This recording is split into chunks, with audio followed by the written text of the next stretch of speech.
All right, so you're all looking at me like I'm going to do something, and I never do anything. All right. Never. Ever. Take off your clothes. I hit you. Filming yet. Oh, it's on film. Oh my god. It's going on YouTube. Yeah, right, that right there. That's it. I'm done. All right. Show us your wig. All right. So, friends. All right. Ladies and gentlemen. Nice. The battle that we are going to discuss today is the Battle of Leuthen. It was a part of the 7 Years' War, and it took place in present-day Poland. One of the things that you need to know about it is the fact that it was in the beginning of December. Light snow was falling. But what you have is the Prussian army under Frederick the Great, which numbered 36,000 individuals, both infantry and cavalry, versus a much larger Austrian force under a gentleman named Prince Charles of Lorraine. He had 66,000 men. The Prussians had over 160 cannon. The Austrians had 210 cannon. Now, the issues with the cannon is you could do a couple of things with cannon. Well, you shoot them, but you can use solid shot, which gives you range, or you can use canister, which is what? Does anyone know? Set me up. It's small miniature cannonballs. Yeah, it's basically like musket balls. It becomes a gigantic shotgun, right? And at very close range, canister shot is unbelievably devastating. All right. So what's interesting about the Austrian situation is that the Austrians had arrayed their troops near the city of Leuthen. And Charles of Lorraine is no dummy. He's not a bad military commander. He knows that what Frederick the Great likes to do is outflank his opponents, because Frederick the Great's men can walk surprisingly fast. They drill very quickly. They are also unbelievably physically fit. And so they can go faster than your average soldier. So what Frederick likes to do is face the enemy and all of a sudden whip around and attack a flank. And they can do it because they train to do this. Now, Charles knows this. So what he does is he's protecting this road and this city, and he arrays his troops in a relatively thin line here, and from here to here is 4 miles. 4 miles. That is unbelievably huge. You never have a battlefront that's that big. He does it because there's no way he's going to be flanked. He's also intelligently set up his cavalry on the wings, so that all he has to do is use his cavalry, which is faster than infantry, to respond to any movement that Frederick makes. It's smart. It's a smart move. He's also emplaced his cannon here. That's what the cannon are here and over here. So they're already there. They're already ready to fire. They're unlimbered, meaning they're ready to shoot. All right. This group right here is a bunch of mercenaries on the side, on this flank, the left side of the Austrian line.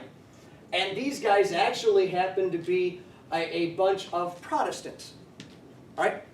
These guys are Catholic, these guys are Protestants, but they're mercenaries. Big cavalry unit here, some extra cannon here, just to make sure. All right? This is a very good situation, because if you look at this battlefield, this whole area here is very smooth. Here's the road. All right? It stands to reason that Frederick is going to come in this direction. Of course he would. It's the easy way. However, Frederick's good. And so Charles covers his wings just to make sure. What happens is, Frederick, that's him, is standing on this mountain looking at where the enemy are situated. And the cool thing about this area is this used to be where he trained his troops. This was their parade grounds. He knows this land intimately. Everything about it. That was an interesting laugh in the back, I think. All right? He knows this. Look, he's got this swagger stick too. All right? He's sitting up there. Now take a look. There are his men. They fight in squares. That's how they move. Their width is also their length. They're squares. That's how they like to move. It's easy to organize. There's a small cavalry unit here. Now these guys are a lot thinner, as you can tell. Well, Frederick knows that he always goes for the flank. Man, follow that. And so Frederick has an option. What could Frederick do? Here's the thing he shouldn't do, just so you know. He should not walk his men right down into cannons. That would be a mess. And Frederick would never do that. What does he do? Any ideas? Go all the way around. Set me up. Takes that road up on the top there all the way around and comes back the other side of the road to the city. Oh, see if you could somehow swing around here. Yeah. Now that is what Charles thinks he's going to do. Because it's the smart move. Why wouldn't you do that? That's why the cavalry's there, to stop it. Yeah. Does Frederick just wait until like Charles gets impatient and he'll attack first? That's a possibility as well. The problem is, he's on the defensive. Even though it looks like he's on the offensive moving forward, he's being chased by 3 major armies. Right? So he's here, he's like, if I don't attack, I could run, but I can't stay here, or else I'll be converged on by other massive armies. And he's already outnumbered about 2 to 1. Yeah. And then Bombard him with cannon fire. hit him with cannons. Now the problem is his cannons are back here. They have been they're limbered, meaning that they're on wheels and they're behind horses. They're not ready to fire yet. He could conceivably put them here, and there could be an artillery duel. That's possible, but who knows what'll happen? It is an option, though. Are there 2 behind the mountain? Yeah, they're there too. I put them there so you could see it. He can't. All right, No, that was it. that was it. Okay, cool. Yes, ma'am. What if he goes around the like mountain stuff? What if you go around these mountains? That's a darn good idea too. Could you Does he fortify just it go now? into the city? Like, does he just literally straight up walk in? Just straight up, just charge, Can you, like, unbelievably. gutsy? It would be gutsy, but these cannon would just rip you to shreds. There's nothing that you could Could do. you fortify the mountains? Potentially, that's an option as Or in the well. woods? Here's what Frederick did, which is a lot of what you guys said combined. He did them all. Here's what he does. This is awesome. I get excited. All right. He sends his cavalry charging forward straight into these woods. But they can be seen when they're here. All right? So this group moves here, forward. All right? And then they disappear into the woods. What does Charles think is happening? They're flanking. They're flanking. Absolutely. So, intelligently, Charles does what? He moves his men into the woods. He's going to move his men forward, which he does. He moves these men forward. Smart. All right? Watch this.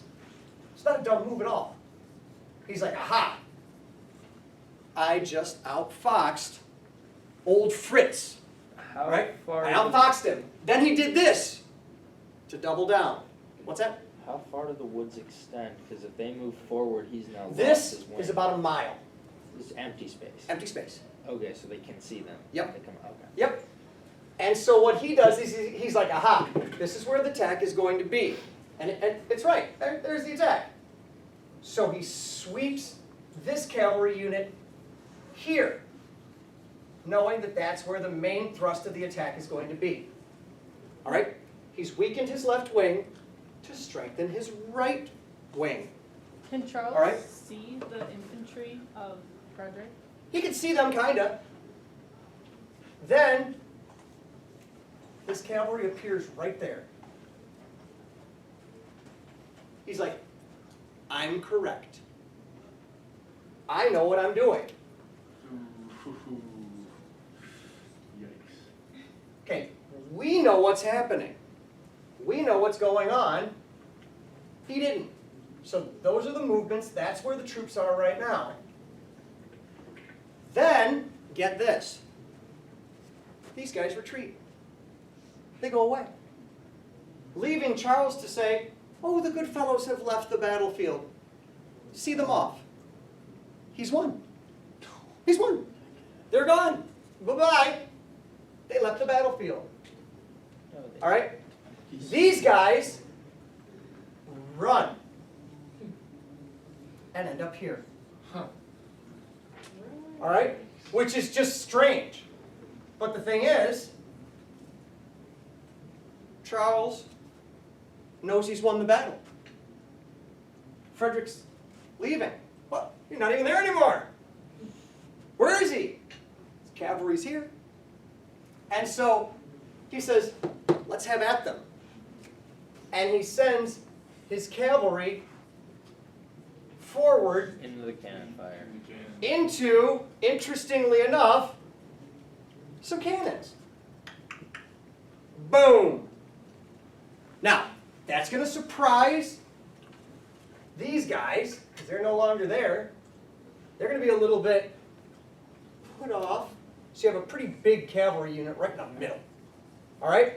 There is a fierce battle. Now, just so you know, there's fewer of them, more of them, but there's cannons to support. Can't their cannons I- range? Or is that too Their far? cannons are going to find it difficult to launch over here because they'll end up hitting their own horses. Now, while this is all going on, where are you watching? There. Where is Frederick? Way down. Does he split and go up and down? He takes his entire infantry, all of them with their cannon, and he follows this line of mountains. You can't see. He knows this. This was his playground. He's behind these mountains. And by the time he appears here, with cannon support, these guys look at him and say, oh, what's he doing there? He just flanked us. What do these guys do? They hit this group here.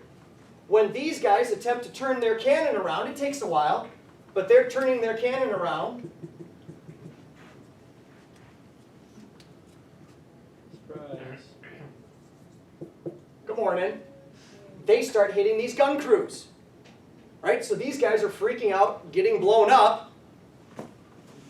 These guys, just so you remember, they're Protestant mercenaries. They fired a total of 2 rounds and then fled the battlefield. Because to be completely honest, they had more affinity toward Frederick the Great than they did the Austrians. They didn't really like the Austrians. They liked their money. But they didn't like the fact that Frederick the Great was coming to kill them. They fled the battlefield. What's happening here? You're now behind their lines. You are moving behind their lines. So, here's the thing. Charles is no idiot. He moves these troops here to block. All right? Which is smart. These guys are still messed up over here. This battle is ongoing. He doesn't know what to do with these guys. He doesn't give them any orders. This whole might, the whole might of 36,000 men slam into that small group. What is going to happen? Yeah, it's mad. They surrender, they die, they fall over, they run, they go into the city, and you get house-to-house battles. Quite literally, house-to-house battles with muskets and bayonets and things like that.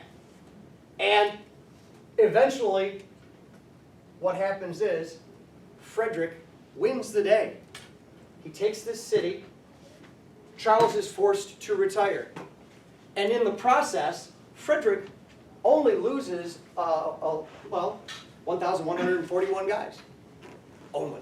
It was pretty bad for each of those individuals. But the Austrians lose over 3,000 men. We're guessing 3,000. And they lost 116 of their cannon, which is a big deal. Cannons were very expensive. And 51 regimental battle flags, which you never lost back then. You would do anything that you could to stop your battle flag from being taken. The fact that they count that in the sweeping victory shows how important they are. Yeah? Why is 3,000 out of 66,000 enough to like give up?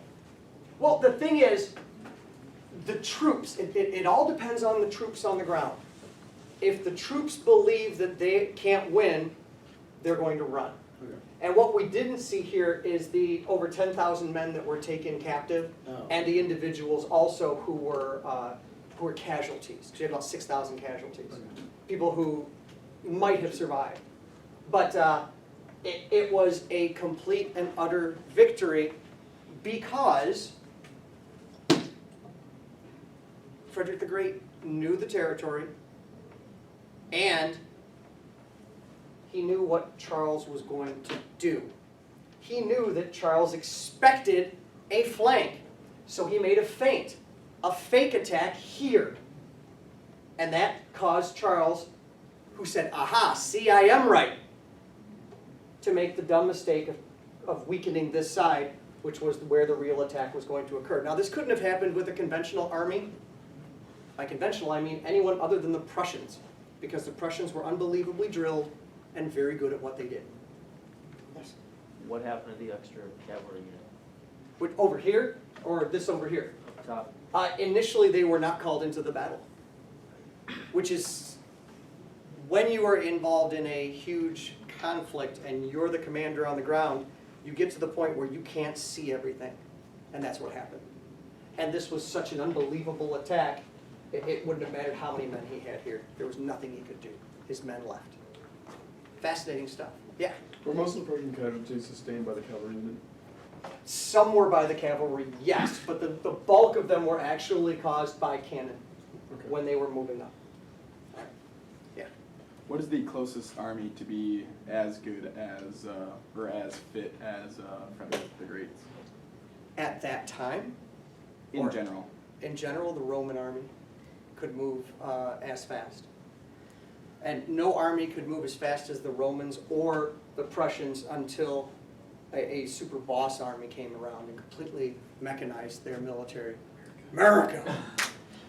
That was us. All right, thank you. That was fun. Woo. I think we're done with that one. Let's talk about what the Germans.